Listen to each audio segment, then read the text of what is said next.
everybody. Welcome into today's podcast for Fox Sports Shoals Friday Night Football Live. I'm your host, the Magic Man, Mike Ezekiel. I got the big guy, Matt Suleski, with us.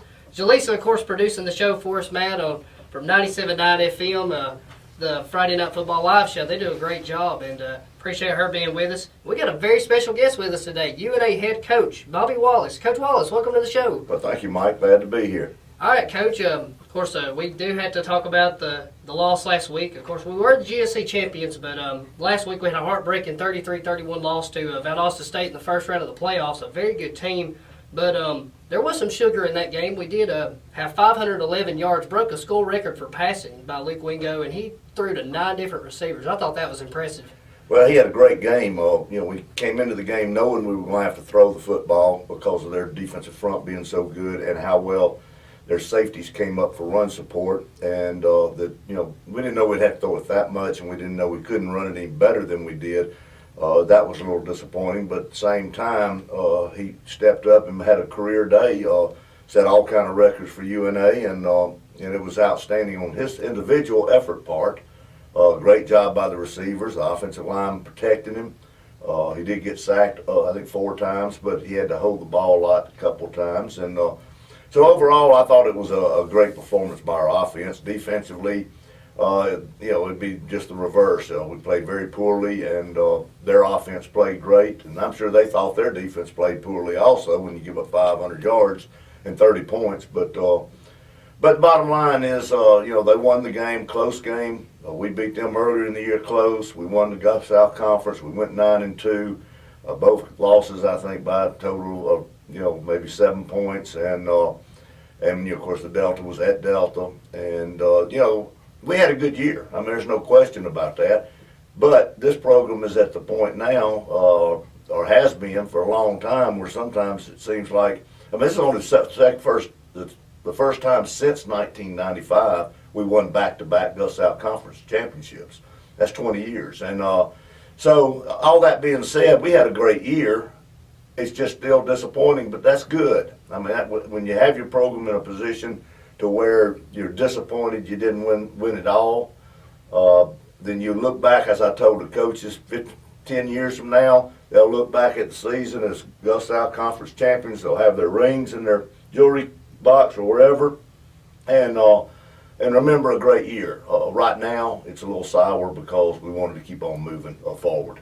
Yeah, no doubt. What a great season, 9-2, and you were right about that. The margin of both of those victories were only 7 points combined, which is a touchdown. So we were really a touchdown away from, and in both of those games, Delta and Valdosta, it seemed like just a mistake there at the end. Of course, we couldn't convert on 4th down against Delta, and then against Valdosta, we threw that interception. Right. But well, since we kind of converted our philosophy back to recruiting primarily high school players with some junior college players and maybe a 4-year transfer every once in a while.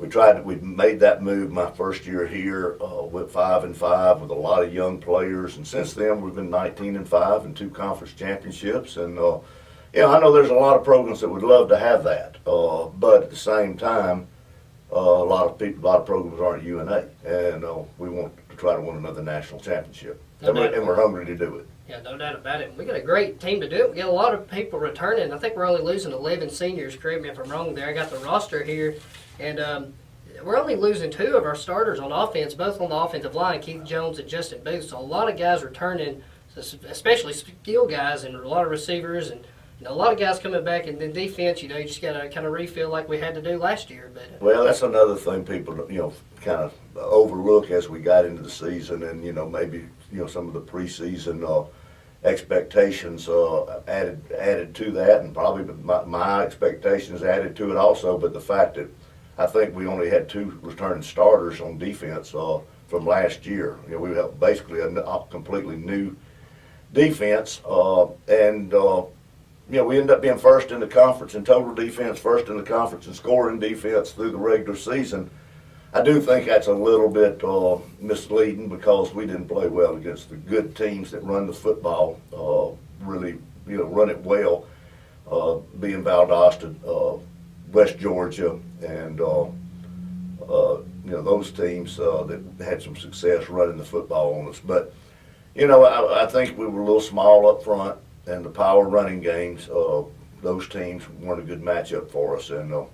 But we have all the secondary guys coming back. As you said, every skilled player is coming back. I mean, all 3 running backs, all 3 quarterbacks, every wide receiver, all 5 cornerbacks, all 4 safeties.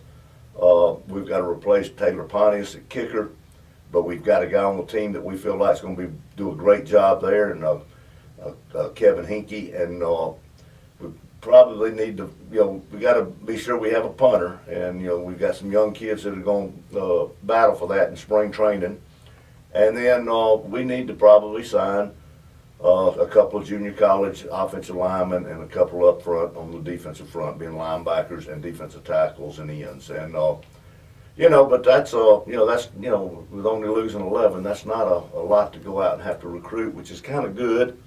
That's what happens when you started over and had so many freshmen 3 years ago. Next year will be a huge senior class also. You realize that, seniors make a difference. I mean, their leadership, their experience, their age, their maturity makes a difference. And now next year, I don't even know how many we're going to have, but it's going to be a ton of seniors. So, it is a year to point to, hopefully, maybe we can push a little bit further next year. Yeah, no doubt. And, Coach, I'm looking through the roster here, and I see junior, all down the list almost. And, that was a really good class your first year coming in. You got Luke Wingo, Diamond Simmons, Jalen Reedus, a lot of guys like that all in one class. So many guys. And, and year after year, it seems like you have a great recruiting class. A lot of guys out of high school, and, a few transfers from junior college or whatever. And a lot of those guys are local guys, and I believe you told me a stat one time that a lot of the guys are pretty much in a 100-mile radius. Well, back in the 90s, which I know it's a long time ago, but when I was here before in the 93, 4, and 5, we won those national championships, we got to go visit the president at the White House after the 3rd championship. It was a great experience. We took all our seniors and our coaches. We took 19 players, and 17 of them were high school recruits that were with us 4 and 5 years, and that's where those intangibles come into play. And I think that's what we lacked on defense this year. If you want to know the truth, we really didn't have that side of the ball. Didn't have the leadership and intangibles. That we had a great leader in Taylor Carney. There's no doubt about that, but there was some issues there with chemistry on defense that I don't want to really get into that. But we'll take care of that as coaches between now and next year. But at the same time, there were some issues there that I didn't like. But it was something just kind of what we had. There wasn't any personalities I didn't like. I loved all the kids. And but the bottom line is those intangibles came into play. Out of those 19 seniors, 17 of them high school kids, 15 of them from a 100-mile radius of Florence, and they won 41 and 1 and won 3 national championships back to back to back. Wow. So it can be done. Then you look at this year's team. You got Lamonte Thompson from Florence High School. You got Diamond Simmons himself is from Hansville, which isn't very far. Then you've got Tyler Smith from Lauderdale County starting at defensive end. You've got Taylor Carney, who's from Brooks High School, starting, and I could go on and on. You got Levi Fell from Muscle Shoals. So there's a lot of great players in this area, and that's what we want to recruit first. Now, that doesn't mean that's all we're going to recruit. We're not, we're going to recruit all over the place, but we'll start in this local vicinity. Well, Coach Wallace, I want to talk a little bit. Kind of wrapped up the season, and y'all had a great year, but I think you've set the bar so high now. People expect so much out of your football teams that if you don't at least make a deep run into the playoffs, I think unfortunately some fans think you didn't have a successful season. Well, that's true, and Alabama's going to find that same thing out this year if they don't win it all. If they make the 14 playoff, the playoffs are great, and I love them, and I'm an advocate of it. I think Division I ought to go to 8 or 16 teams, more than even 4. But that being said, only one team's going to go home happy. And that's just the bottom line. Valdosta can get to the game and lose that game, and they're going to go home sad, and wish they had gotten there. In 1992, we got beat in the quarterfinals by Jacksonville State, 14-12. They went on and won the championship. We won that one. We might have won 4 in a row. But the bottom line is, after the game, it was real bitter because we were so close to get there. Last year, we beat Lenore Ryan, which I thought we should have, and we would have won the next game and been in the championship game, because the next game Lenore Ryan won easily, and they weren't, that area, that northeast district wasn't as strong last year. And so the team, we'd have been able to, and we'd have hosted the semifinal game. So we'd have probably won that one and actually been in the game. That's how close we are. And so getting close, makes it tough. But same things like the Super Bowl. Whoever wins is going to, be Super Bowl champs. The other one's going to say how close they were, and go home disappointed. It's just, when you got, it can only be one winner, and that's why it's so hard. That's why it's been since 1995, and we've only won 3 in the history of the school. If it was easy, that wouldn't be the case. Yeah, Coach, you talked about how close it was last year, losing to Lenore Ryan by 3. If we would have won that game, probably would have been in the national championship. But go back to the year before that, Valdosta won the national championship. We only lost to them by 3. So, it's just so close every year. Absolutely. And, I'll be very shocked if one GSC team is not in the championship game. I really will. Now, I don't, I'm almost positive one's going to get to the semifinal. That's just my prediction. It's not I don't know that for fact. But, bottom line, if it's West Georgia, we beat them in the regular season. If it's Valdosta, we beat them in the regular season. If it's Delta, we lost by 5 points at their place. That's how good the GSC is in Division II football. And Coach, I want to talk about the evolution of Bobby Wallace's offenses over the years. When you won your 3 national championships, you guys ran a standard triple option, kind of the old school running attack. And I didn't get to follow you that close to Temple, but I know at West Alabama you ran the same thing. And now here at North Alabama you spread it out. I know that you still like to run the ball, even though you didn't do that Saturday. Right. I know you still like to open the passing game up by running the ball first. But kind of talk about, did you just kind of decide, hey, with the changing of times, I need to kind of evolve my offense a little bit here, or how'd that come about? Well, I think the zone read, which is a play where all the offensive line blocks one way, the quarterback reads to the end man on the line of scrimmage, being the defensive end, and he either hands it or keeps it, depending on whether that end closes. And sometimes the quarterback just runs, and sometimes they run with a little bubble route out there to the slot receiver, where if they take him, he throws it out there, that's no different than dive, quarterback, and pitch. And so this style of offense is the triple option at times, and the difference is it's easier to throw the football out of, and you've got them more spread out. And that's why you're seeing points in college football soar. You're seeing defenses that give up 30 and 40 points, and they played well. And that's just the changing of the times, the changing of the rules, allowing to use your hands more with your offensive lineman blocking. So it's just kind of what football's evolved to. Not me as much as the game itself. And you're seeing it even show up in the NFL every once in a while with the athletic quarterbacks that and they do run that play, which throws everything out of what they used to do in as far as the pro style offenses. So I just think football's evolved to that, I think not that you can't do the others. Georgia Tech's very successful with triple option football, but that is not the kind of option we ran when I was here. We ran it out of the I, and it was a slot. It was more of a wishbone to one side, more of a wing T to the other side. Kind of something we came up with between myself and Willie Slater, the head coach at Tuskegee, and it won big for us. And we were good at running the football. I would 5 years ago or 10 years ago, if you told me that Valdosta and us were going to play and they were going to run for 400 yards and we were going to throw for 500, I'd say you're crazy. It's going to be just the other way around. They're going to throw for 500, we're going to run for 400. And it's kind of funny, you look at it, and we did throw for 500, and they did rush for 400, and they did win the game. Well, we used to always win those games when we were rushing for 300, and they were throwing for 400. So there is some merit in being, excuse me, and to be able to run the football. You can control the game better, and if you look at Delta State, who's other co-champion in the conference, they lead the conference in rushing defense. Wow. But they're last in pass defense. So they give up all their yards through passing too. But when you're counting on passing, and you're counting on good weather, you're counting no wind, you're counting on no drops, you're counting on no sacks, you're counting on no penalties to get you in long yardage. You can't, because it's all controlled passing. It's not really, that's the one thing we did yesterday is we averaged, I think, 17 yards of completion, which if you look at most teams that pass for 500 yards, most of their averages, they're going to throw it 50 times and average 10 yards of completion or whatever. And, we only threw it 37 times. It wasn't like we threw it every snap. Mm-hmm.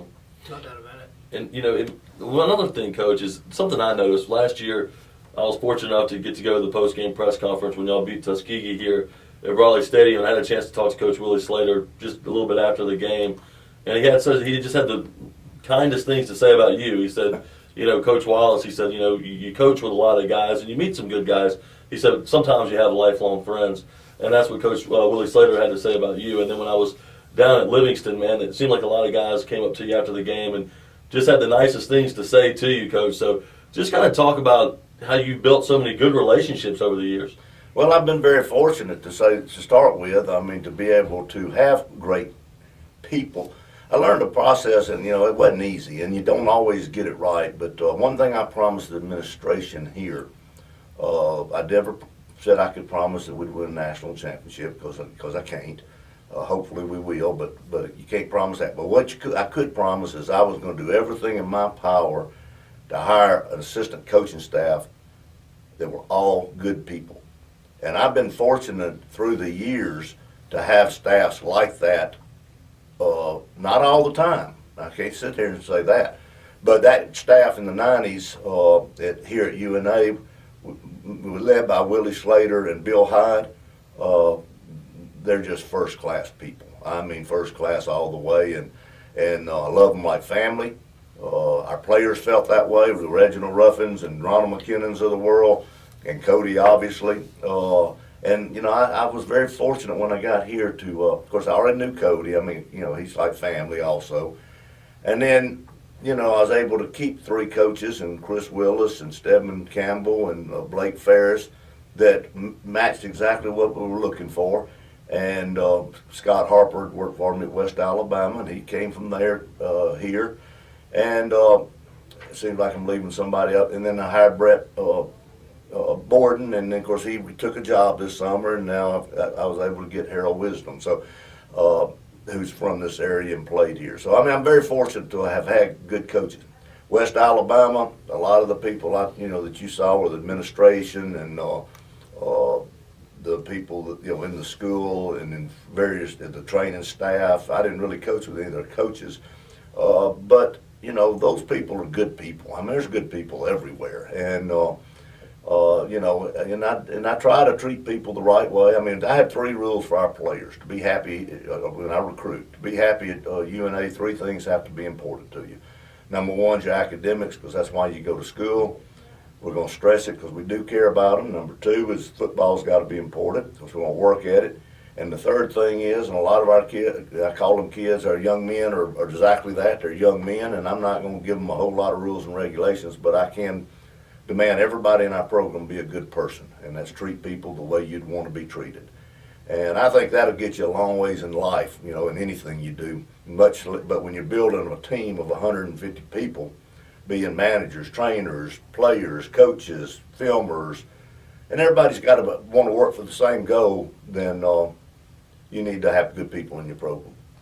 No doubt about that, Coach. And, I played for Coach Gross in high school, and then, of course, you brought him here my senior year, and, he asked me if I wanted to be a manager. And being around Coach Gross, I saw that good person kind of attitude that you had to have off the field, on the field, sportsmanship, all of that. And then I get to UNA and I say the exact same thing. And I know that he's been in that system a while, and, of course, you've prided on that a while, too. And well, I really appreciate that. I mean, Cody's one of the building blocks that started that. 1991, we had a terrible year here. I came in '88. We went 2-8. Then we went 6-5. Then we went 8-2 and made the playoffs. And we had kind of started from scratch. kind of like we did this time coming in, except the difference is I had more experience this time. And so it took, and then the fourth year we was predicted, you think this year was disappointing not winning a national championship. That year we were predicted in the top 10 in the country, and I think we went 3-7 or something like that, or it was a terrible season. A lot of, I had recruited a lot of junior college players that came in with bad attitudes and some transfers, and after that season, I just signed a new contract, thank goodness. They probably would have fired me after that season had I'd not just gotten a 3-year contract the year before. And so I had a team meeting, well, first of all, in May, we had an all-sports banquet back then, which was all sports, and a lot of people don't like that because it's kind of, it's just not very personal. It's every coach gets up and you got 5 minutes to give out your awards, and then the next one gets up, and so nobody liked going to it, including me, but at the same time, we had it, so everybody had to be there. And about 50 of them didn't show up. And so the next day we had a team meeting, and that's when I said, if I'm going to get fired, I'm going to get fired coaching people I like.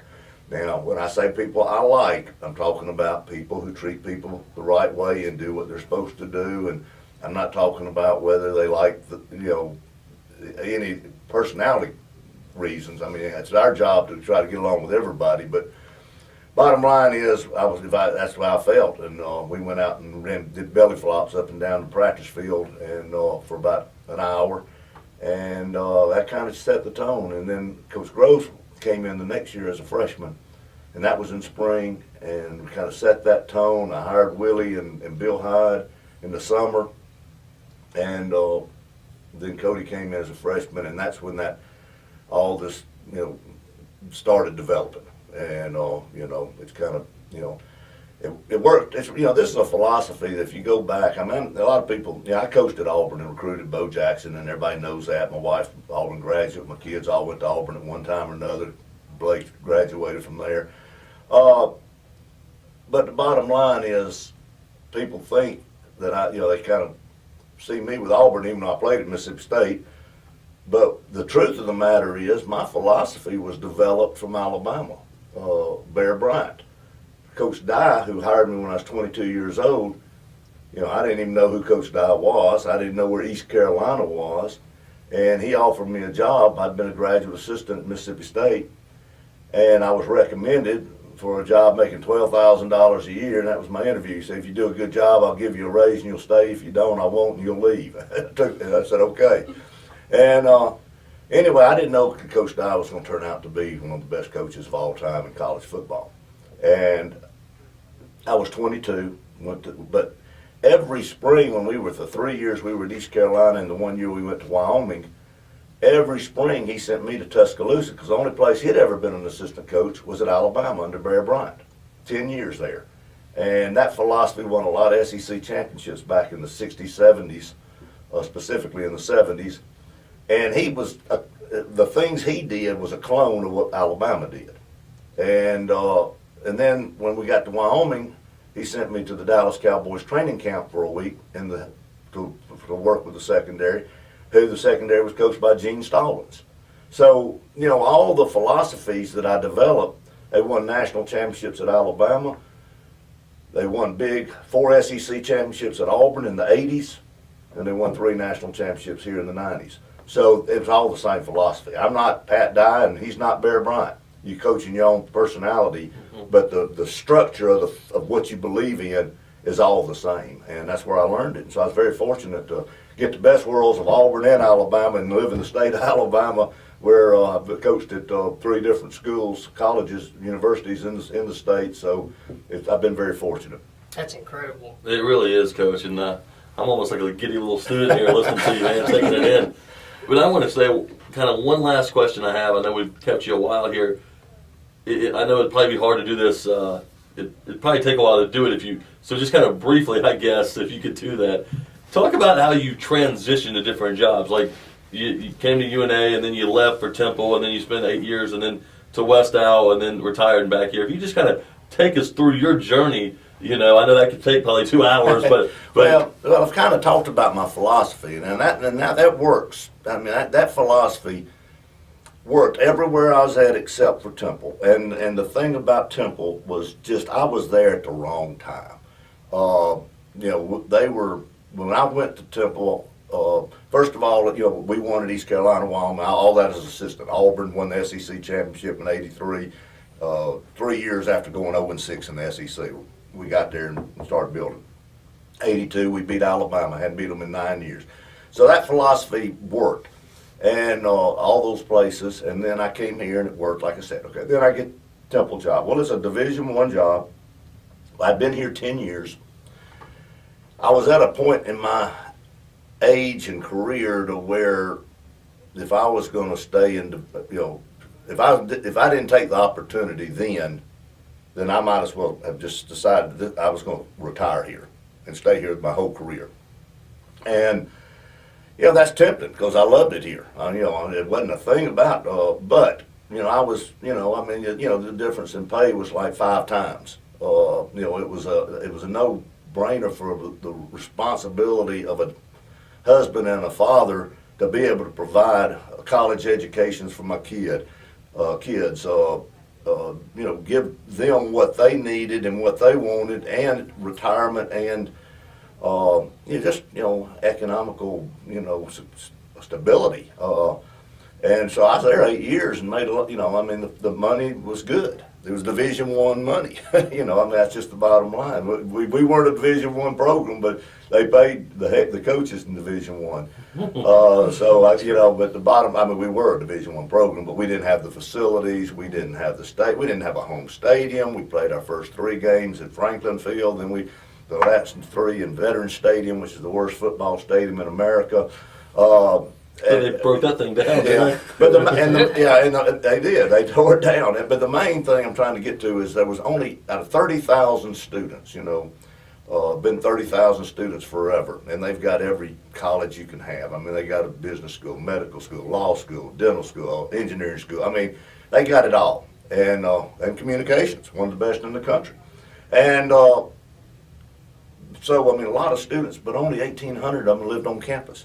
It was a commuter school, and they all lived in the suburbs of Philadelphia and everything. They came in, and the campus was in a terrible area of Philadelphia.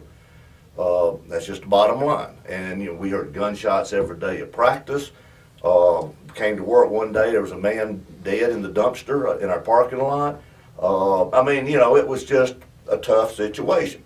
But they built the Leah Center, which was the name of it. At first, it was the Apollo, I think, when I first got the job. They had just built a $100 million facility that included basketball arena in it. And it wasn't just basketball. It had classrooms. It had a health center. It had other things, but it was first class. And you see it on TV when you watch Temple playing basketball. When they built that, they ignited the fuse for a campus, a residential university. And they started building dorms and buying up the property around campus, and to the point where, I don't know how many there are now, but by the time I left, there was 10,000 students living on campus. Well, you don't even think about, what does that mean? Well, that means they got to have banks, they got to have restaurants, they got to have bars, they got to have cleaners, they got to have, all the things that college kids need. And so it turned into a college town. But that's happened over a 10, 15-year period.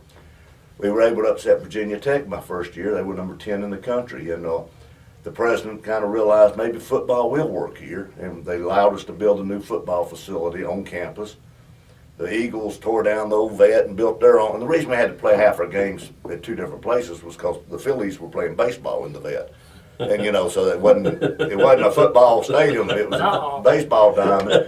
So we had to play at University of Penn's campus, which is old Franklin Field, which is, gosh, it's older than dirt. And in fact, the first radio broadcast in the country was at Franklin Field. The first TV game was at Franklin Field. A lot of history. That's right, I did learn that. But bottom line is, that's so that evolved, but by the time all that's done, and then we got kicked out of the Big East. Then they were trying. What UAB's going through right now. The Board of Trustees was trying to make a decision whether we were going to play football or drop it, go 1AA, or try to find another Division I conference. Well, And then they tell you, oh, that's okay, we're going to stay in the Big East for 2 more years before you're out. So you can't recruit anybody, but you still get to play Miami and Virginia Tech and Syracuse. And I mean, gee, thanks. So anyway, that's what happened there. And so I retired my first time after 8 years at Temple, and then West Alabama came open, and I had the opportunity. I was kind of, their vice president there is a good friend of mine, Clement Spruill, and I told him I just got out of a bad situation. Temple hadn't won 7 games in a season since 1975. And they asked me to just come talk to them. I think they really just wanted to know what they needed to do to get out of this.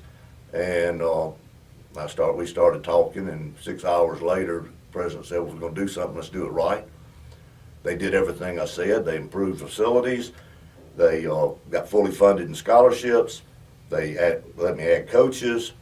They put more money in the budget, and that's not a miracle that 3 years later we went 8-4, made it to the playoffs, won a playoff game, and first time in 35 years. But it takes a lot of things to get that done, not just the coach. It wasn't 35 years of bad coaching going on. It just, you got to have all the other things that it takes to win too. Exactly right, and that's a good little nutshell there of your journey and how you've transitioned over the years. But I want to throw this out here. Last night I was watching College Classics on SEC Network. I think I texted you, Matt, told you, but I saw a game from 1982, Alabama and Auburn. Coach Wallace, you were actually involved in that game, and we talked briefly about it. And 23-22, I believe, was the final score. Yeah, that was a Bo over-the-top game, and Bo was just a freshman. And Alabama had a great team, and Coach Bryant was in the last years. Well, it ended up being his last year. We didn't know that at the time. He didn't retire until after the game and after the bowl game. I think they played in the Liberty Bowl that year. But bottom line is, when we went to Auburn, I was in Coach Dye's office when we were sitting in Laramie, Wyoming, a bunch of Southern guys out there in 10 foot of snow in the middle of winter. And I heard Coach Dye talking to, I was in his office when he was talking to Coach Bryant on the phone, trying to tell him he wanted the Auburn job, and you could hear a one-sided conversation. He said, well, Coach, they don't have class in Auburn because they never had anybody down there with class. They, and then finally he said, Coach, I don't want the Alabama job. And when he said that, I could have, if I wasn't sitting down, I would have fainted. And because, like I said, we're sitting in Wyoming. He said, I want to build a program instead of maintain one. Well, that's what we did. We went to Auburn, but it was so critical that we beat Alabama before Coach Bryant retired, I thought, because, anything done after that would have been, well, you beat us now, but you couldn't have beat us when Coach Bryant was here, Mm-hmm. Right. And that's just recruiting deals. And so, so it was important we win that game, and but we didn't know he was retiring right then.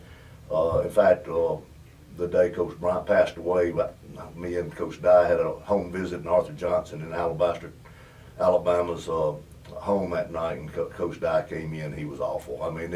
He was just devastated, and we probably should have canceled the visit, but because he thought they were that close. And but anyway, bottom line is that was a critical game, I think. And then we went to the Tangerine Bowl that year, beat Doug Flutie, and then the next year won the SEC championship and beat Michigan in the Sugar Bowl. That's incredible. Well, and I bet a lot of Alabama Auburn fans, they probably don't even realize that Coach Dye and Coach Bryant were such close friends. Yeah, well, I've got a picture of them at a hunting lodge together in my office, and of course I have that picture too. Yeah, it's a great picture, and they did a lot of, they talked a lot, and they were very close. And I think Coach Dye might have been the Alabama coach had we stayed at Wyoming. You never know that. I don't even know who, whether Coach Bryant was that instrumental in who was the coach that followed him. I don't even know any of that stuff, but he would have definitely been a top candidate. There's no doubt about that. Well, speaking of Alabama and Auburn, this is the week. Yeah. They're playing this weekend. Game day is going to be broadcasting live from Tuscaloosa. The game's actually at night this year for the first time in 7 years because of contractual obligations. I think CBS used other slots with Alabama. Right. But anyways, who you got winning this weekend? Oh man, I don't get to watch enough college football. I guess we play a night game on Saturday. I get to catch bits and pieces of the games early that day, and then when we play, well, we didn't hardly ever play in the day this year. Hopefully that's going to change a little bit next year later in the season. But you get to go home. But last week we played early in the day. We went home. There wasn't really any good games on to watch, and so I hadn't really watched Auburn or Alabama a whole lot. Now obviously I read the paper and know what's going on, and based on everything I've heard, that I would have to say Alabama's got to be the favorite and have the upper hand and being in Tuscaloosa. But at the same time, it's just like any Auburn Alabama game, just like in '82, it's going to be a knockdown drag out, as we used to say. And I mean, there's no telling who's going to walk away with the win, and it's going to be a great football game. No doubt about it. And I want to go back to that picture, Coach. You used to talk about that picture you got in your office. My dad has that picture too, and we actually met Pat Dye when he went to Martin's. I think Martin's clothing store. He's signing autographs, and we talked about that picture. I think he told us the originality of it. I've heard so many different stories about that picture, but it seems like they had a really good friendship too, him and Coach Bryant. Oh, they had a great friendship and a lot of great respect for each other. That's the big word between those two. Coach Bryant really respected Coach Dye, and of course, obviously, Coach Dye respected him. It's kind of like mine and Coach Dye's relationship. I hope that he feels that way about me. I think he does. I've heard him being talked, interviewed and stuff about things he said about me, but I feel that way about him. I mean, like I said, when he hired me, I did not know he was going to be who he was or who he turned out to be, and I just wanted a college job, I mean, it was an opportunity that I couldn't turn down. I mean, I didn't even know, tell you one funny story, and it's true, and it's probably kind of dumb to tell on myself, but, he offered me the job, and he told me, and this was in the summer before the season, which is unusual. Usually you hire coaches in January. And he told me just to rent a car and drive to Greenville and go to the Ramada Inn, which is where we kept recruits and stuff in Greenville. And so I did, after the 4th of July. And so after the 4th, I had everything I owned packed in a rented LTD Ford, which is a car that young guys don't even know what I'm talking about. But anyway, I drove and I finally got to Greenville. I went to the Ramada Inn and I asked the lady, I said, "Where's the campus of East Carolina?" She looked at me funny and she said, "We got a Furman here. We don't have an East Carolina." I was in Greenville, South Carolina. That wasn't even the right state. So I spent the night, and the next day I got up and I drove another full day to get to East Carolina, which is almost to the coast in North Carolina. And, it was, I didn't even realize where I was going. So that's how young and naive I was. They didn't have Gotta get GPS. the states right. No, they didn't have a GPS. Got to have your dates right, I guess. Nor computers, that's shoot. I've been doing this so long that I got my first computer when I was coaching here at UNA, and my sister, who was a computer nut, she asked me what kind of computer I got, and I said, "I got a white one."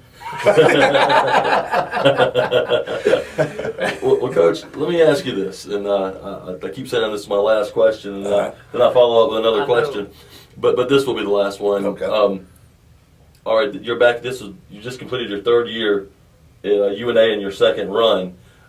Do you have a timetable you want to spend at UNA? Maybe not an exact year, but you see yourself another 5 years, 10 years? I think that's got to just come from year to year right now. I'm to the point where, with my age, and this is a young person's game. Every Saturday I look across the field and I see somebody about half my age standing on the other sideline. That's why I like to play shorter. I hope Coach Jones doesn't retire. So at least one or either play Carson Newman when Coach Sparks is up there. Because, everybody, basically, all the rest of the coaches are probably in their 30s and 40s. And I'm getting a little old for it, I'll be honest with you. But I love the kids. I love the coaches we have. And, of course, I love being in Florence and the university and the city and the Shoals area. Got so many great friends here. Because when I do retire, I'm not going to be able to live here. I've got a home in Gus Shores, and that's where I'll have to move to, and which that ain't all bad either. But the bottom Not at all. Not at all. But the bottom line is, I do love it here and have a lot of friends, and I enjoy what I'm doing, you know, just as long as I'm enjoying it, you know, I'm gonna take it year to year. You know, so I really don't know. I don't have a timetable, to be honest with you. I'm just gonna, you know, play, get ready for next year, and then after next year, see what happens, and you know, just move like that every year. Well, I think I can speak on behalf of the Florence community, University of North Alabama. As long as you want to be our coach, I'm sure we want to have you here No with doubt. us. Well, No thank doubt. you very much. I appreciate it. Coach, appreciate you having on today. And I was going to say last question, but Coach, I promised my dad and I promised a lot of people that I would ask you to tell the Bo Jackson story. And that would be the last thing I would ask. Well, now, which one? There's a lot of Bo Jackson stories. The best one. Well, I mean, you know, about his heroic feats or about The recruiting. recruiting him. You know, Bo was not a highly recruited player out of high school. That's hard to believe. He was the number 2 ranked player come out in the state in the end. But anyway, his junior year in high school, Frank, when we got to Auburn, Frank Young was the recruiting coordinator that Coach Dye kept on the staff, an older guy that he didn't coach on the field. All he did was recruiting coordinator back then. And he's really more like what they call now football operations guy. And he told me, he said, Bob, you need to go on down to Bessemer, which is outside of Birmingham. And he said, they got a big old back out there, and you need to check on him. And shoot, I went and watched him as junior in spring training, and you know, it took about 5 seconds to realize, man, this guy is great. And the way you did things back there, you didn't have video. So you came back. Birmingham was my area. I'd go to Birmingham. My Coach Dye put a 26-year-old in probably the hottest area in the state at that time because, again, you didn't have internet. So everything was Birmingham Post-Herald, Birmingham News. That was the big paper in the state. And anyway, so I went and saw Bo and other players from the Birmingham area in spring, and then we'd have a meeting at the end, and Coach Dye would go around the room, you know. Larry Blakeney, what do you think, who we going to recruit in Gaston, you know, so and so on and so on. And he got to me and said, Bobby, what do you think about who we going to recruit? What about that Vincent Jackson in Bessemer? And because remember, I'm 26 years old, which is young, and I said, Coach, I think he could be another Herschel Walker. Well, there wasn't going to be another Herschel Walker ever. And every coach in that staff room started laughing at me. And, you know, didn't believe that Bo Jackson could be what he ended up being. And sure enough, you know, he ended up being a great player. I got to see him in high school the next year. He went ahead and committed to us early in his senior year. And I got to see him, you know, do things like win the decathlon, borrow a pole and pole vault 11 feet, you know, throw baseballs. You know, he played shortstop, and when they'd hit him a ground ball, the old first baseman starts shaking because he's scared how fast that ball was going to come over. And that's one. I didn't see this story, but one of the great stories about Bo in high school was that he hit a fly ball so far up in the air in left field that by the time the left fielder caught it, he was on third base. Now that's pretty remarkable. That's awesome. And so, you know, but that's power and speed. The greatest combination of that and athletic talent you could ever imagine has to be the greatest. One of the handful of greatest athletes to ever live and ever.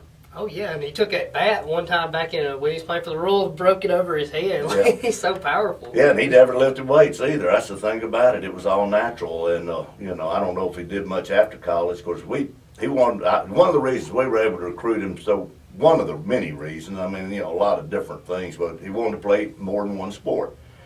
Well, I was big on that because I signed with Mississippi State to play baseball and never even got to put on a pair of cleats. But football coaches changed, new coach wouldn't let me go out. And so I was big on, you know, if you can contribute to the other teams and other sports, I've got no problem with it. I think it's great. And so, you know, that was one of the little things that probably, but I was going to be sure he could do both, but it wasn't a problem because he was so good that we didn't want him in spring training. You know, we didn't want him to go through spring and run over our players and or take the chance of getting hurt. So when he wanted to go play baseball or run track, that was great. Gave him something to do.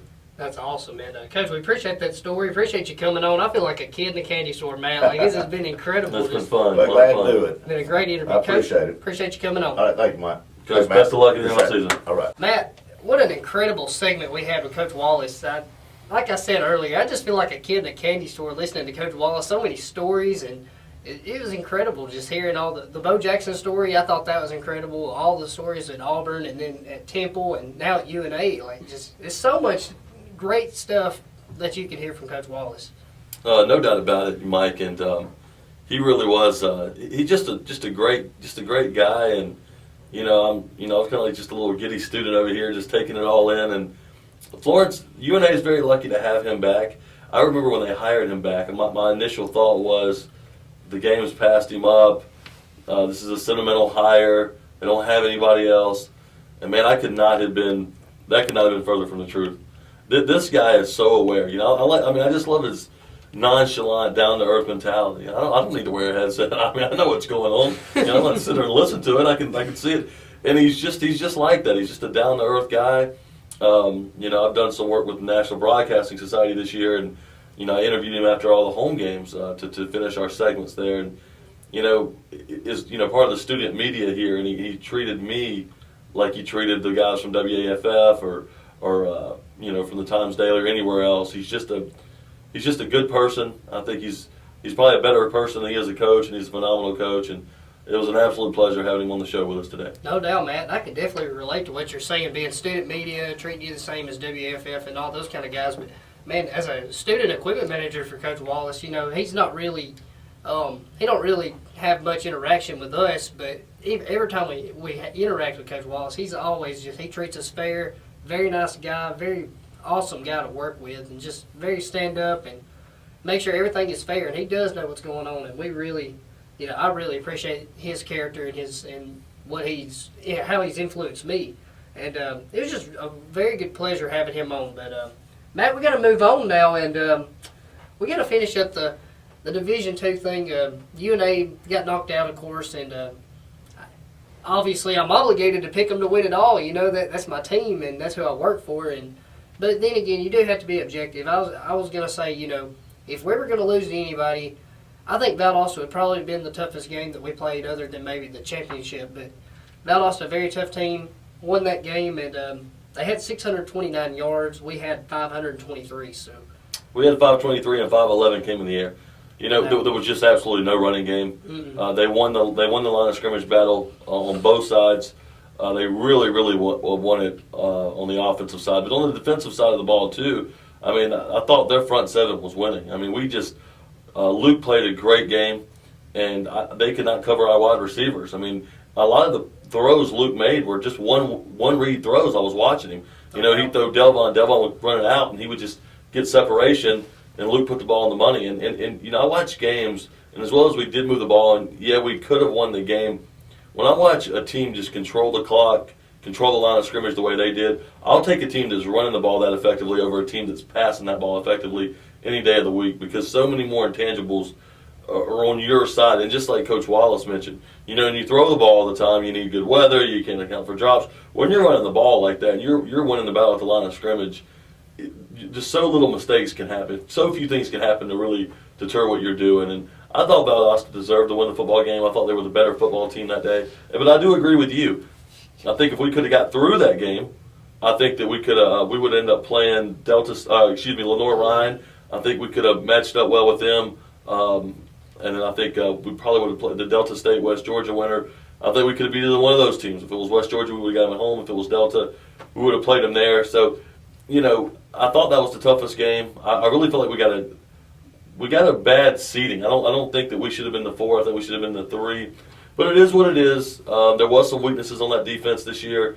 Something I'm sure Coach Wallace and the staff will share up. But there's a lot of bright things coming, especially offensively. A lot of bright spots on this team. I look for UNA to be a very, very good football team and in the mix to compete for a national championship again next year. No doubt about it, Matt. I want to go back exactly to what you said about, you got to have the running game, and the running game is very important. You got to win up front, and, the weather can cause you to have bad passing. But then again, also, Coach Willis, when we had him on the show a couple of weeks ago, he made a great point that if you don't have a passing game, then if you get behind by 2 or 3 touchdowns and all you can do is run, then you're not going to win the game. If you'll get too far behind and won't be able to catch up because you can't stop the clock. But I believe in a balance of offense, and this week Valdosta had a very good balance. They had 395 rushing yards, 234 passing yards. That's a great balance. More leaning on the run game, but at least it's more 60-40, 70-30. But with us, we had 12 rushing yards, and we had 511 passing. So, I mean, Well, they just they when you run the ball as effectively as they were running the ball, the passing game will open up. I mean, it's like it can't not open up, so to speak. you got to run to set up the pass and pass to set up the run. Yeah, the old adage is you really want to run. If you can start winning the line of scrimmage, you can do a lot of what you want. You know, Wow. I was watching the Cowboys Giants last night, and on that last drive, man, that offensive line for the Dallas Cowboys is phenomenal. They've really done a great job the last few years. Very underrated too. Well, I think they were. I don't think they are now. I mean, No, they've not been now. drafting They're offensive established. linemen, and man, I mean, Tony Romo could have read the Wall Street Journal back there. I mean, he had all the time in the world. But Florella. How about the he Florella? could have read the Florella. Florella. He don't want the Wall Street Journal. What's he gonna do with that? But yeah, you know, I think Valdosta. I thought Valdosta was a little better than we played them the first time. We got out to an early 14-0 lead, and I thought they outplayed us most of the way. After that, and we had to, you know, have a 54-yard school record field goal to beat them the first time. And you know, that revenge game. It's hard to beat a team twice in the same season. I did pick Valdosta State in that game, 27-24. I was hoping I was wrong. Obviously, I'm a UNA student, soon to be an alum, and I want to see the Lions do great. But I knew it was going to be a tough matchup. But it was a great season. They're going to get a conference championship ring. That's 2 in a row. You know, so there's a lot to be proud of, a lot to build on. And as we were talking about, Coach Wallace has set such a high standard here at UNA that if you don't win a national championship or make just a deep, deep run in the playoffs, unfortunately, some people seem like you've had a bad season. And I don't believe that to be the case. I think it was another good season. Obviously, it's been almost 20 years since UNA seen a national championship, and I certainly hope Coach Wallace can win one before he retires. No doubt, very successful season, and anytime you go 9-2, that's a good season. But you know, such a high standard, and you know the community's put that on us, and we've had that tradition of winning, and we've been so good. And back-to-back conference championships is a very good feat. Next season, only losing 10 seniors, 2 on offense that we talked about, and losing to I believe 4 or 5 on the defensive line. So it's going to be tough on defense to rebuild. But last year we seemed to have no problem replacing the 3 linebackers. It was a little difficult, but UNA's got a lot to build on. A lot of guys coming back, and we had 13 players, Matt, that made all GSC. UNA had 7 on the first team there. Lamonte Thompson, Delvon Carpenter, Keith Jones at tackle, Taylor Carney on defense, Stephen Rich, Filbert Marshall, and then Taylor Pontius, the kicker. 7 guys that made the first team in GSC, and then, of course, second team, Luke Wingo, Shaq Smith, Levi Fell, and Will Lovelace, the long snapper. Filbert got on there as a return specialist. A lot of guys making all GSC honors. Big deal there, big deal. Yeah, we're going to miss Big Keith next year. He's a friend of mine, and he's one of the. He plays with such tenacity on the field, but he's such kind of just a gentle giant off the field, and he's Giants. He's leaving. He's going to be leaving us after the semester to go train. So I'll miss him around campus. He's a good guy, good person. We wish Keith well in his training and trying to get ready for the NFL. He's going to try to go through some combines to see if he can't make it. He started out in a Division I school, so we wish him well, and congratulations to everybody that made the all conference selection teams, and it's a bright future for UNA. But I tell you what, speaking of UNA and Florence, how about those Florence Falcons? How about them Florence Falcons, Matt? Man, they are really tearing it up, and we didn't know how far they would go. Like, we didn't know that they would make a run that they have, but now Florence Falcons in the semifinals, about to take on Clay Chalkville. Winner goes to state. Big game here, Matt. What do you think about it? I think the winner of this game will win the state. I think this is almost a state championship game in itself.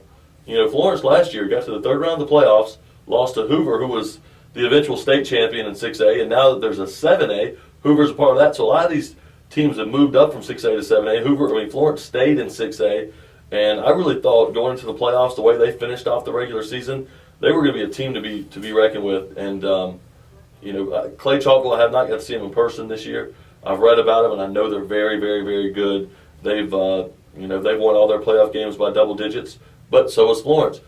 Clay Chalkville's at home, and I think that gives them a little bit of an edge. But I've been riding Florence all season. I think the quarterback play with Blake Dawkins, some of their athletes they have, Roland Adams, some of their other athletes on offense, Keaton Anderson in the middle, playing linebacker. He's committed to Alabama. Man, he's just a tough dude there in the middle. And I think that Florence is going to go to Clay Chalkville, and they're going to upset the number 1 team in the state this week. Wow, last week against Gardendale, Florence 49-14, huge win there. 81 passing yards, 2 touchdowns for Blake Hawkins, and then Roland Adams and Cameron Davis combined 199 yards, 3 touchdowns there. This is the first semifinal for the Florence Falcons in their school history since the merger there with Coffey and Bradshaw. And so the first semifinal there, they were so close last year against Hoover, but now they're here. Clay Chalfel, the top team in the state. They beat Decatur last week 38-10, and I believe Florence beat them, 23-6 or something like that. So, they're averaging 50 points a game. Clay Chalfel averages 50 points a game. Florence averages 33. But if you look at the playoffs and if you look at their schedule, other than maybe Shades Valley and a few teams like that, I don't know if Clay Chalfel has seen a defense as good as Florence. I don't think they have either. And one thing, too, while they did average 33 points on the year, they've scored, I believe, over 40 in all 3 of their playoff games. They beat Gardendale 49-14. They beat Shades Valley 43-21. And I believe they beat Briarwood Christian 42-14. So, they're really scoring the points now that it matters. And I think this is one of their tougher defenses. I don't think Clay Chalfel will see 50 this week. I think it will be a high-scoring game, but I'm going to go 35-31 Florence. Wow, and I'm going to go pretty close with you. I'm picking Florence in the upset, and I'm going to say, originally I picked Clay Chalfel to win state. I was like, Clay Chalfel, they're going to win state, no doubt. But as I've seen Florence over the past few weeks, they've gotten better and better and better. They get better every week. And I want to say since the Starkville loss, when they lost to the number 1 team in the state of Mississippi, they've really progressed better, better, and better. Blake Hawkins, he's recovered from his injury. Roland Adams has really came along. They had a few guys come along on defense, especially Keaton Anderson being the anchor there at middle linebacker. Great team defensively. And I think this is the defense that can slow down Clay Chalfel. You can't stop Clay Chalfel, but you can slow him down. I think Florence does it. I'm picking the upset 38-36. Florence Falcons going to state for the first time in school history. Wow, that's going to be fun to watch that. Just to kind of track that game and see how it unfolds. No doubt about it. And I'd like to make that trip down to Clay, but I don't know how far away that is. I hadn't quite looked at the GPS or anything. Not too bad. It's less than 2 hours. I may make that drive. That'd be a pretty good game to go to. It's about 2 hours. Yeah, it's not bad. I'd love to go, but I will be in studio with JD on Friday night, so I'll be tracking it, but I will not be able to make it. I tell you what, I might have to go and keep y'all posted on that. That'd be awesome. Be a great game to go to. But there's another team that we got in our cover area that's on the road as well in 4A.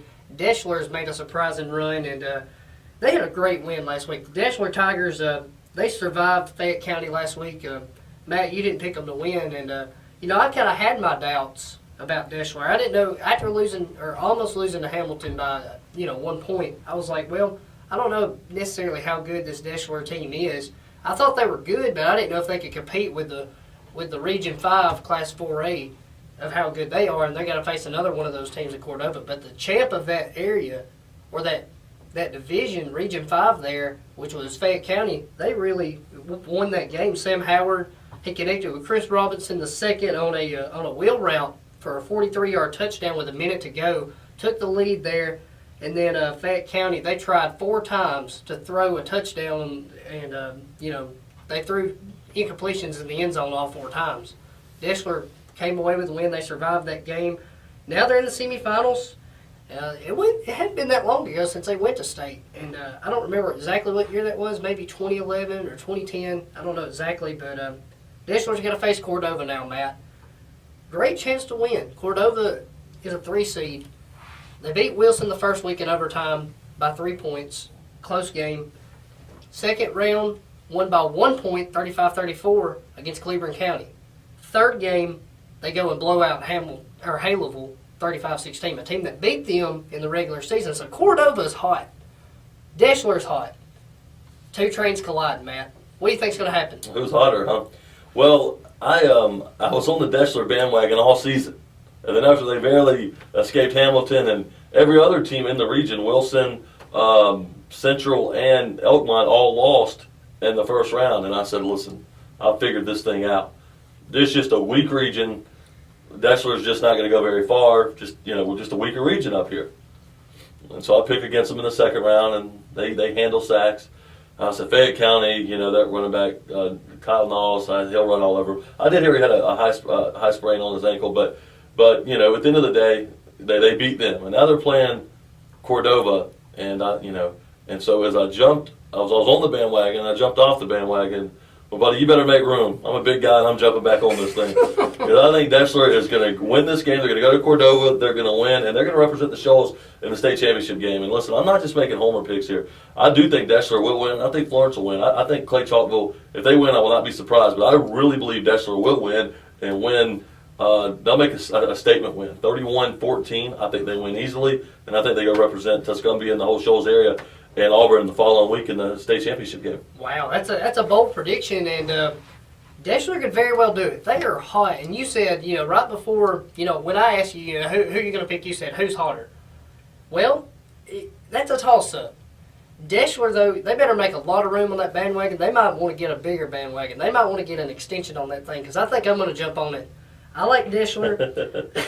Deshler's been good, and, I had my doubts, and I did pick them last week to beat Fayette County by 1 point, but I wasn't so sure about how confident I was in that pick.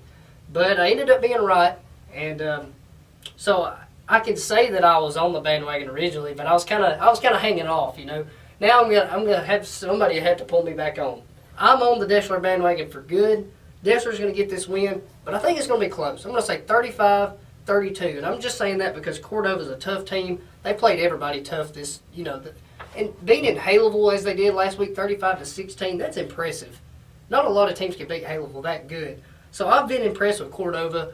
I can see them really keeping this thing close. I'm going to say it's 35-24, and then Cordova scores at the end and goes for two and gets it, but doesn't get the onside kick. See, I actually gave you what the game's going to look like. You've got this thing broken down to a science, man. I do. I'll tell you this, I am back on the bandwagon, but if they go to the state and they play UMS right, I may have to get back off that bandwagon. Oh, man. I am from Mobile. I know Coach Terry Curtis personally. He's won a handful of state championships there, and they are always a tough team. But we'll wait and see if we get to that point. I'd love to see that matchup. I think that'll be a phenomenal game.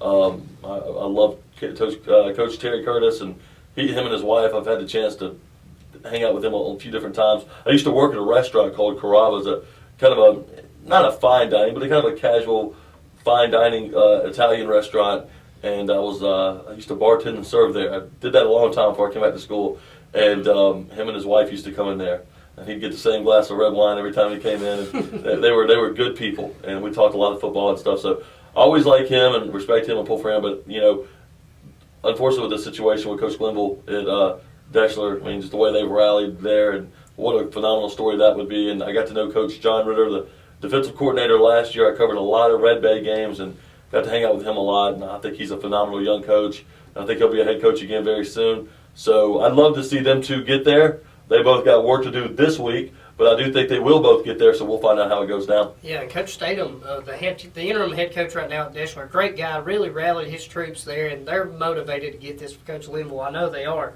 And did UMS Wright win, and did Leeds? I think Leeds probably won the other game. I picked Leeds to, of course, make the semifinals, or the championship. So it might be Leeds versus UMS right there in the South.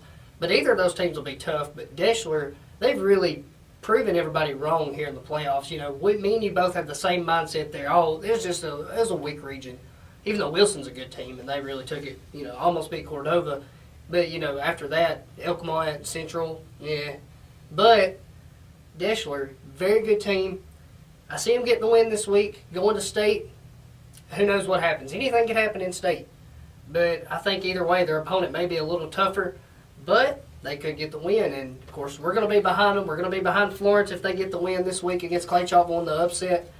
A lot of good stuff going on, but there was one team in the quarterfinals that got knocked out. Of course, I was there Friday night. Colbert County taking on Glencoe. So Colbert County's out of it now, but it was just unfortunate. 48-19 loss there. Well, the better team won, and that's just what happened. It shows you how good Lauderdale County really was. Glencoe was down 14-3 in that game and had to score 2 late touchdowns to win that game, 17-14. But Glencoe is going to go play the defending state champions of 3A, Madison Academy, and I kind of thought Madison Academy would cakewalk into the state championship game, just too good. But after what you told me, you were at the game, the Colbert County Glencoe game. You said this Glencoe team, that read option they run is really stout, and you think they have a chance to compete with Madison Academy this week. I do. I absolutely do. When I went to that game and I saw Glencoe, I didn't know exactly. I thought they would win, but I thought it'd be a little closer. But the way that they played against Colbert County could not stop the read option all night. Dylan Stone, the quarterback there at Glencoe, very athletic, and he can run, he can throw, just a balanced offense. And they run the read option and it's hard to stop. The read option, that came about late '90s. Rich Rodriguez, I believe, I think that's where it came from. I've heard rumors on that, but Glencoe really executed that well. And I think if anybody's going to beat Madison Academy, it would be Glencoe, but I don't see them doing it. I think Madison Academy is head and shoulders better than everybody in 3A. I think Madison Academy may could win 4A, may could win 5A, may could compete in 6A. I think they're that good. And I don't think they could do too well in 6A, but who knows? They could compete. That's what I'm saying. They could compete. And I think they could compete in 5A even better and maybe win 5A. Well, they're good. They're really good. They really are. Just kind of a lot of what you told me and what I've read on Glencoe. I think Madison Academy wins. I'm going to say 42-24. I think Glencoe scores. They just can't score enough. So Madison Academy to continue their role. That's exactly the score. I was going to say 42-24. I think Glencoe maybe shock them in the first quarter. Madison Academy will just take it from there, though. And that's what they always do. Madison Academy is just always head and shoulders better than everybody. But Glencoe's a good team, and I think they'll give Madison Academy more of a run than whoever they play in the championship, which will probably be Gordo. A lot of people talk about Gordo. They're number 2 behind Madison Academy. Glencoe's number 3 in 3A. So, that could go either way. But let's go back to Colbert County. Of course, that's our local team. They got knocked out. They had a tough schedule. They lost 5 games, but they played Deschler, Madison Academy, Lauderdale County, Tanner, Lexington, Sheffield, those kind of teams. And they ended up making a quarterfinal run, so they were way better than their record. Maybe the best, whatever their record was, team in the country. Was it, 9-5 or 8-5? I don't know. Best 8-5 or 9-5 team in the state. I might say that. Yeah, they were good. They just ran into a buzzsaw the other night. But, they went a lot further than I think a lot of people thought they would. So, another good season for Colbert County. Yeah, but they got a lot coming back. Kiarve Qualls, the one of the running backs in that two-headed monster, they're going to lose Myron Smith, but they're getting Kiarve Qualls back. Very explosive player. Tyler Jeffries, the quarterback's coming back. Keandre Smith's coming back as a sophomore, or coming back as a junior. He is a sophomore at wide receiver. So a pretty good team coming back, and they're losing Tobias Qualls, Cody Gargis, their anchor at middle linebacker, Beckwith, Smith, and Colbert County. I think they're going to have a good team coming back. But Matt, we got 2 good games going on here in local play. Florence and Deschler, both with aspirations to go to state, could very well do it. But before we wrap it up, it is Iron Bowl week. I think it's necessary that we make a pick. Matt, who do you like, Alabama or Auburn? Nick Saban is either 16 or 17-1 in revenge games, man. If he's played that team and that coach before and he's lost, he's come back and beat them. Now, a lot of people have won revenge games, but Coach Saban doesn't lose a lot of games. So, so the few revenge games he gets, because he rarely loses to the team the year before because he wins so much.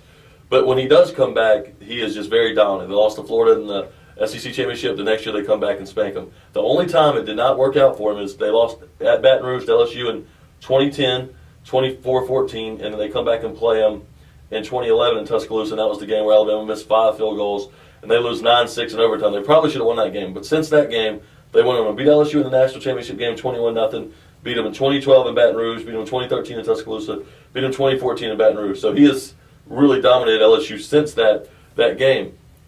I think losing to Auburn the way they did last year, they really just squandered the game. They had opportunity after opportunity to win that game, but Auburn just kind of had that. They just had that positive energy, that winner's energy last year. Everything kind of went their way, and they found a way to do it. You have to give Auburn credit for winning that game. But I think Alabama coming in, knowing that they need to continue to win to stay in the playoff picture. Right now, they're the number 1, according to the playoff committee. Auburn's defense is just not very good. Their offense has carried them. They've won a lot of high-scoring games. They really slowed down against Georgia 2 weeks ago offensively, and their defense is just getting carved up. I think it's a big day by Alabama's running game. I think they can throw the ball. I think they can do whatever they want. It'll be in Tuscaloosa, the first night game in 7 years between these two teams. I think Auburn will score some, but I don't think they'll score enough. I like Alabama, and I like them big, 41-20.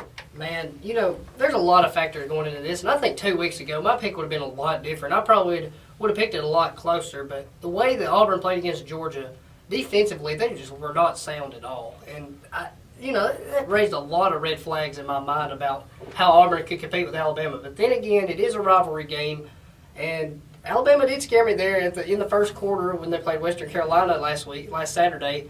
I think the score ended up being 40-something to 14, but but they gave up that 14 early, so it raised a little question. But Alabama's just a great team. When they play at home, they're just a lot better. Blake Sims is going to be on, I believe, and Auburn's defense, I don't know if they could keep up, but I'm going to say Alabama here, 34-20. I probably would have kept it a little closer, just because it's a rivalry, and Auburn seems to always come out in this game both teams always seem to, whether one's having a down year, one's having an up year, they seem to play close there. Well, in 2011, Alabama won 42-14 at Auburn. Auburn didn't score an offensive touchdown. In 2012, Alabama beat them 49-0. So Nick Saban doesn't care if you're a rival or not. He will spank you if he needs to, and I think he will spank them this week. Oh, yeah, and there's no doubt about it. And, maybe I should say most of the time it's close. Those 2 years, of course, it wasn't, but 2013, 2014, close. Very close, very close. And I still think Auburn's a good football team. I think they're a good offensive team. But they got a lot of work to do on defense if they want to win this game. But, Matt, I'm picking Alabama. You're picking Alabama.